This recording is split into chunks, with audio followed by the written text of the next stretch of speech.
लोहा टीना जूता चप्पल सीसी बोतल टूटल फूटल ट्रैक्टर टाली थ्रेसर जीप मारुति कार गहना गुड़िया घर दुआर मकान दुकान लोटा थाली बेचे के सरकार आ गई बड़े कबाड़ी लाल जी आवेला साल में एक बार महीना में 2 बार हफ्ता में 3 बार पाड़ा और पाड़ी बेच दी कबाड़ी ना बेचे कबाड़ी तो पटो मार के सास के पुट्ठा फाड़ी मांगा बैल बसाड़ी खुलल बांगन बाड़ी फिर ना ये चौपट लाल कबाड़ी समझ में नहीं है भैया।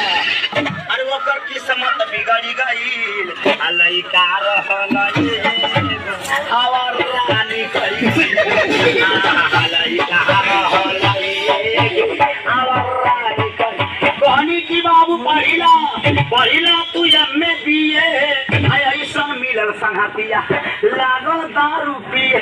लड़के के समाज ही जिंदगी है कोई अच्छा समाज पकड़ने वाला लड़का कामयाब हो जाए और गलत समाज पकड़ लेगा जिंदगी इसका बर्बाद हो जाए। कई बार संघर्ष जो होता है कुछ संघर्ष हो जाए और बात खास में से एक भाभी का अरे कहनी की बाबू पढ़िला